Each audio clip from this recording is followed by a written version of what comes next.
Welcome back. So the June jobs report came out on Friday, and we had Biden and his media propagandists taking a victory lap, saying it was a huge jobs report and great news for the mumbling, bumbling commander in chaos, Joe Biden. But we thought, as a public service, we should offer a little fact check.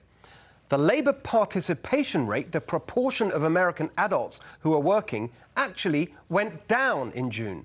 Why? Because people are either being paid not to work or just giving up looking for work under this utterly calamitous Biden regime. As usual, the economic illiterates in the media got it all completely wrong. Here was Chuck Todd today using the jobs report to advance the left's open borders agenda.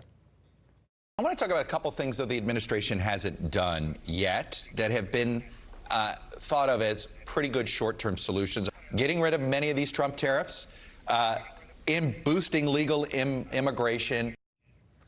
In fact, he found himself schooled by seemingly the one sensible person in the Biden administration, Commerce Secretary Gina Raimondo, who made the exact point we're making. Look at workforce participation of women without a college degree. If you're serious about the labor shortage, lean in to making sure women can fully participate.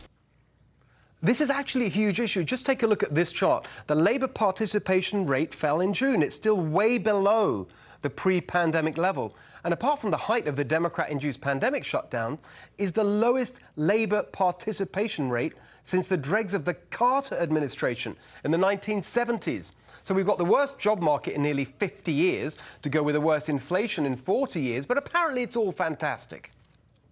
Today's economic news confirms the fact that my economic plan is moving this country in a better direction. Economic plan, so that's what they call it. Hilarious. And actually, the economy is not just moving in the right direction, it is, wait for it, the best in history. I know it's hard to believe they really say these things, but they do. The words actually come out of their mouths. When you look at inflation, when we look at where we are economically, and we are in a strong, we are stronger economically than we have been in history. Okay, end of quote. Repeat the line. When you look at inflation and where we are economically, we are stronger economically than we have been in history. Yeah, absolutely, Karine. You keep telling yourselves that. Can you believe these people used to attack Trump for lying and constantly, viciously berate Sarah Sanders and Kayleigh McEnany in the most personal terms for putting out propaganda from the White House podium? Now they're telling us we have the strongest economy in history, when everyone can see that it's a total disaster and Americans are feeling the pain every day.